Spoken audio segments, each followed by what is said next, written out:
Family and fellow soldiers, I'm the Professor, and this is the Moment of Truth. Before we get into this morning's briefing, I want to give a salute to our brother Taurean Reign. As many of you know, he's one of our day one folks. He's been down with the team from the jump. Those of you who listen to the black media, Taurean Reign is certainly no stranger to you. I've mentioned him a number of times. And if you haven't gone by his YouTube channel, Taurean Reign Reloaded, or if you're not a regular visitor there, then you should be.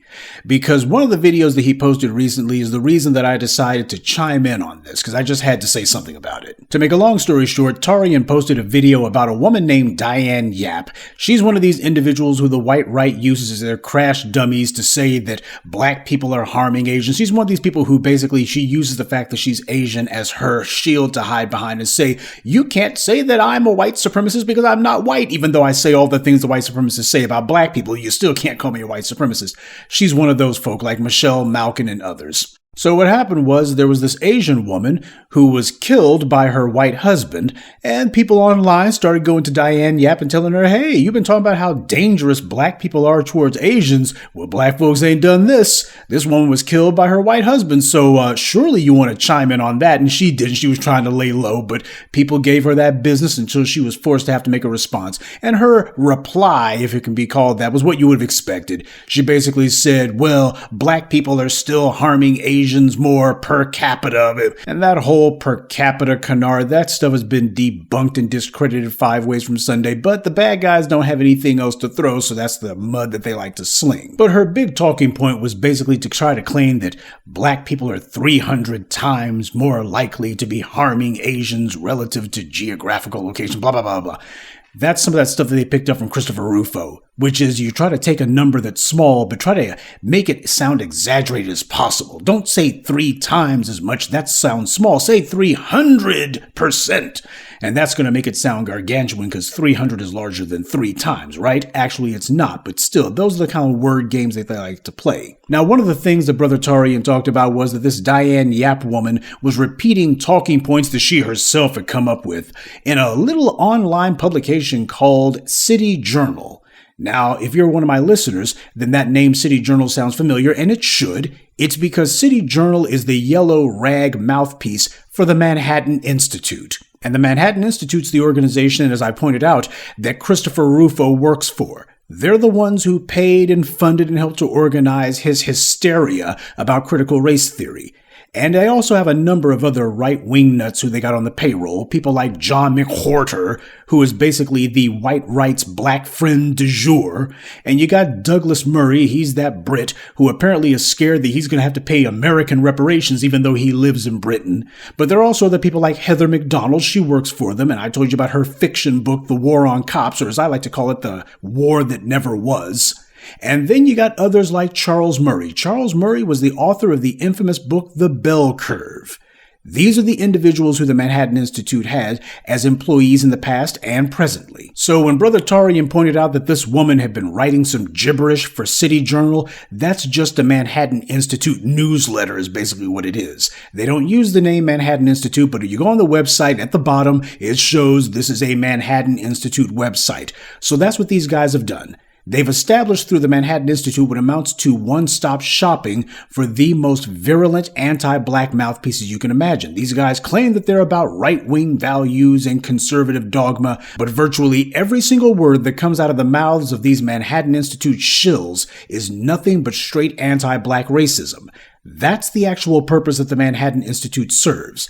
They get some pseudo-academics at best like Charles Murray and straight-up incompetent rhetoricians like Rufo at worst, and these individuals try to pretzel together as many $10 words as they can in an attempt to try to make their naked anti-black racism sound like it's academic and studious. But again, no reputable university, news organization, or government entity ever repeats, uses, or references the gibberish from these white right-wing think tanks. And you want to know why that is? It's because Diane Yap falsely claimed that black people are responsible for all of this anti-Asian violence. Now, she talks about violence, not killings. So once again, when they talk about black people, they make sure to use the weasel words, kind of like mass shootings versus mass killings. Notice the wording.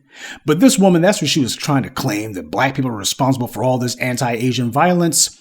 But she flies in the face of the FBI's own hate crimes data, which I've and others have documented for you. So these are the actual numbers of the FBI compiled from law enforcement across the country.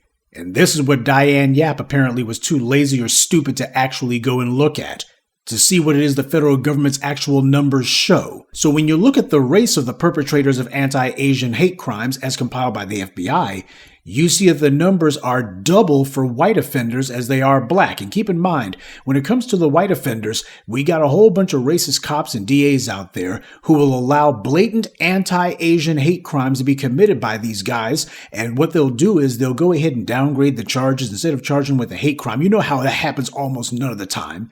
Or they'll go ahead and let them plead to some sort of plea deal where they have a misdemeanor but no actual admission of a hate crime. That's what happens more often than not.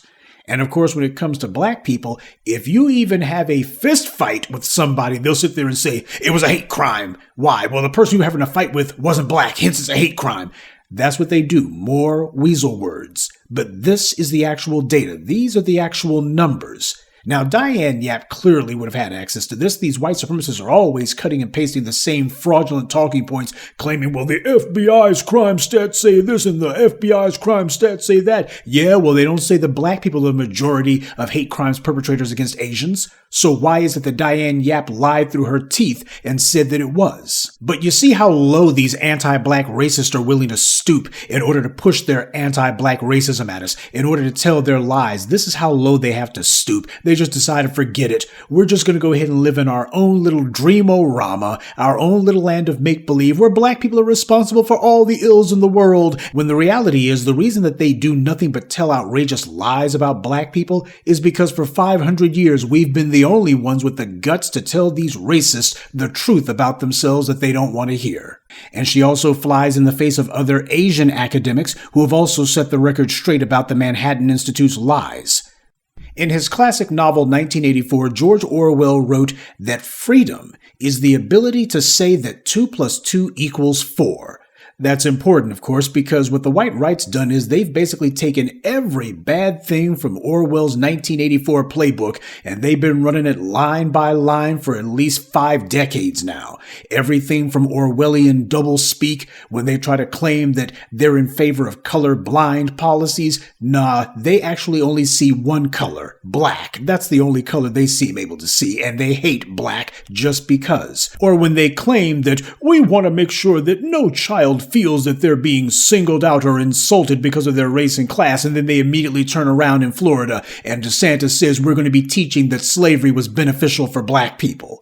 That's what the white right's about. Everything that they accuse others of doing, it's what they're doing. Every accusation is a confession. These people are degenerates. They are offended by everything, including basic math. But they are ashamed of nothing because they've contributed nothing to society, because they are nothing. This woman's lying through her teeth, claiming that black people are responsible for the majority of anti-Asian violence. The FBI's own stats debunk that mess, and even other Asian academics have called out that lie. So this is how they know that they've lost the argument. They've resorted to just flat out making stuff up. It flies in the face of what law enforcement and other academics, reputable academics, have said. But then again, when you work for a propaganda mill like the Manhattan Institute, you're not actually there to give facts. What you're there to do is to try to catapult the propaganda, as W used to say. So Diane Yap is angry because whenever she spouts the Manhattan Institute's anti-black vitriol, they get debunked in seconds, which makes her basically useless to her white right employers. This is why I call people like her the incompetent operative class. They got just one job: spread the anti-black talking points, and they can't even get that right. In another example, a couple of years back, Rufo let his Twitter fingers run wild, and as part of his litany of lies, he was claiming that there's only a few fringe voices on the right who are anti-Semites. Well, don't look now, Rufo, but the second most important right-winger in America just got through giving Nazi salutes at the inauguration of the first most important right-winger in America. So, just like everything else Rufo said, this tweet didn't age very well. But then again, these brain farts from Rufo and his ilk aren't meant to pass the test of time. What they're actually meant to do is to simply help the anti-black racists pass their time while they think of some other racist act that they're going to commit. You got people like Christopher Rufo, who tries to congratulate himself, claiming that the stuff that we're doing, it's crossing over into the left-wing media. Actually, it's not. And secondly, you don't have anybody outside of Fox News picking this stuff up. He's preaching to the choir. But his admission is instructive in that it tells you what it is that he would like to see happen. He talks about how we're going to find a way to get this message muscled into the left-wing media. We're not just going to have it confined to the lunatics and kooks on the white right. We're going to try to muscle it into the left-wing media. Well, if you look at CNN, the Caucasian Nazi network, or you look at MSNBC and such, you see that he may not be too far off the mark. If you look at the slant and the bent of their reporting when it comes to black people, it's obvious there's more than a few folks at these so-called left-wing news organizations who actually like the kind of gibberish and the kind of garbage that Christopher Rufo spouts. They like this kind of stuff. So he probably is right in the sense that there are elements there who would love to go ahead and sell the soap for the Manhattan Institute if they could just find a way to do so without being called out for it. But again, it's Brother Taurean who brought this woman to my attention, and if you haven't been by his channel to watch his video about it, you should, as well as the rest of his content is well worth it. But for my part, I wanted to go ahead and chime in on this because it's very important to note that when these people are sitting here spouting this garbage, it's not just coming from nowhere. This woman is being paid to say this stuff, and you need to know who their employers are.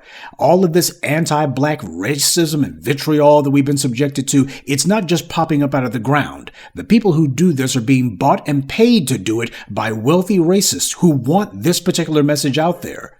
People like Christopher Rufo who try to lie, when is he not lying, and claim that he's not well funded. We're just a bunch of people who are working hard at the grassroots. No. When you have mega millionaires and wealthy foundations paying your bills, you sound stupid trying to palm yourself off as being just a bunch of self-funded people on the internet. It never fails. Whenever you see one of these racist anti-black zealots who's ready to jump out a window because they just have it in for black people, you look at whose websites it is that they work for, and you see that there's 0 degrees of separation between these people. They all work for the exact 2 or 3 same individuals who are funded by the exact same 2 or 3 wealthy white racists. Now, since we're setting the record straight about these racists, we also need to make sure that we mention specifically why it is that these people are crashing out the way that they are right now. They realize that they lost the culture war, and that's the reason why they spend so much money and time employing these individuals like Yap. These guys lost the culture, and those are not my words. Those are the words of Christopher Rufo. I told you about it before. Of course, he claimed that everything was racist against white people, and that's his job. He wrote a book in which he admitted the white right had lost the culture. They have no plans on how to get it back because they've been left behind. And keep in mind, it was people at the grassroots level, people who are activists and such, they were the ones who have been handing the white right these L's. The Democrats sure haven't been doing it. Everything from voters in Michigan who voted down the so-called emergency manager law that the Republicans had passed, that happened at the grassroots level. That wasn't Democrat politicians who put that together.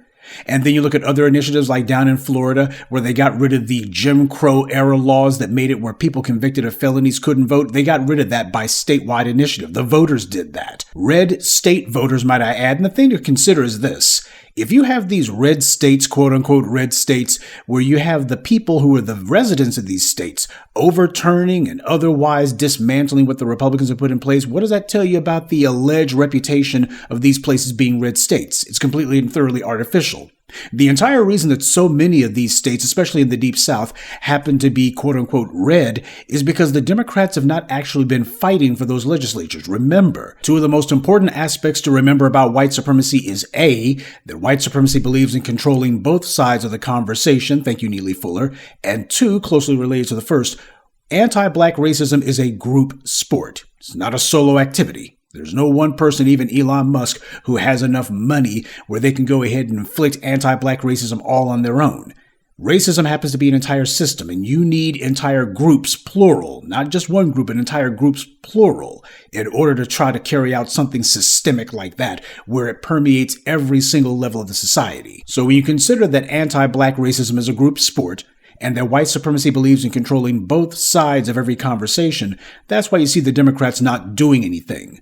They're on team white supremacy, so at the end of the day, rhetorically, they'll claim to be having some differences with the Republicans, but when it comes to actual policy and practice, which is where the rubber meets the road, you find no difference whatsoever. Hell, that's the reason why nigga Jim Clyburn, America's favorite sharecropper, he was mad as hell in 2020 when Democrats won the election. They won the presidency, the House, and the Senate, and he was sitting there yelling and screaming at the very voters who put him and his party in power undeservedly. That's because these guys, they want to win, yeah, but they want to do it in a way that doesn't displease the donor class who they actually work for. That's their true constituency. The Republicans already know that in political terms, their days of actually controlling these legislatures are numbered. Decades ago, the Republican Party settled on a strategy at the state level of using hyper-gerrymandering in order to engineer artificial majorities for themselves in these state legislatures. This is the reason why you see such a huge difference between what the voters do whenever there's a statewide referendum, a plebiscite, that allows all the people of the state to vote on what they want, as opposed to their out-of-control legislatures who do exactly the opposite. Whether it be the Jim Crow voting legislation in Florida, whether it be emergency manager laws in Michigan, hell, odious as it is, even things like abortion legalization in states like Kansas, Kentucky, Ohio, and others, the Republican legislatures all tried to fight those initiatives and they all failed. There's an enormous difference between what the voters in these red states want as opposed to what the Republican Party actually does. The only reason that the GOP is allowed to get away with this mess is because the Democrats refuse to fight them. That's because they both work for the same masters. So whenever you see some right-wing nut sitting there blathering about, well, Americans don't like critical race theory, they don't like all this woke stuff, well, the problem happens to be the Democrats have decided a long time ago that they were going to be catering to whoever would give them the most money, and that's going to be the donor class, who are almost always wealthy, white, and leaning to the right. And that's where people like Diane Yap come in. These are individuals who are paid for by these wealthy, white shadow money donors. They're the ones who put the battery in her back. The gibberish that she spouts is what they want her to say. And she's sitting here trying to prop up her lies about the black community, claiming that Asians have to live in mortal fear of black people. That's a pile of garbage. But the reason that they feel emboldened to do so is because you have people like Juju Chang on ABC, not Fox News, not right-wing hate radio, but this woman working for ABC, and she was one of the main people leading the charge to push the lie about black people are the responsible for all of this anti-Asian violence. So that's the reason why people like Chris Rufo feel like the garbage that they push online, well, maybe we can muscle it into the left media too. That's the reason why, because he knows that there are certain elements who are just as racist as he is. And that being the case, they've proven that they don't care about truth or lies, and that being the case, if they're sympathetic to his anti-black message, then maybe they'd also be willing to go ahead and push his anti-black lies too, shamelessly. And there's been examples where this has happened. So again, salute to Brother Taurean for putting a spotlight on this Manhattan Institute shill. And that's one of the things I want to make sure that people start getting into the habit of doing. We want to know who the world these people's names are, and we also want to make sure people are educated about who these people work for. You're not going to be seeing your mouthpieces over there on MSNBC or CNN drawing these connections. And the main reason for that happens to be that you got people on the white left who are playing similar games, but only for their own interest. You've also got these left-wing think tanks, and they do similar things to what the white right does. They employ a bunch of academics who put together so-called white papers that basically are meant to be an irrefutable intellectual certification of whatever their political position happens to be. If they sit here and say, you know what, it'd be a great idea if we could have every dog out there wearing a skirt, and here's some academic with a pointy head who's going to tell you why that's a brilliant idea and why it's just the best thing ever. Both the white right and the white left do the exact same things. But that's the reason why they're not going to be condemning it. Because if they do, they would basically be protesting in front of their own mirrors. Well, they tell lies. And it falls to the black media to let them know they need to shut their big yap. Good day, and be one. I'd like to take a moment to mention some of our contributors. Sakina Collins, Gwendolyn Langston, Lamont Ingram, Jerlene Harris, and Latara. Salute to them and thank you to everyone for listening, liking, and sharing this message. Black empowerment only exists because of you.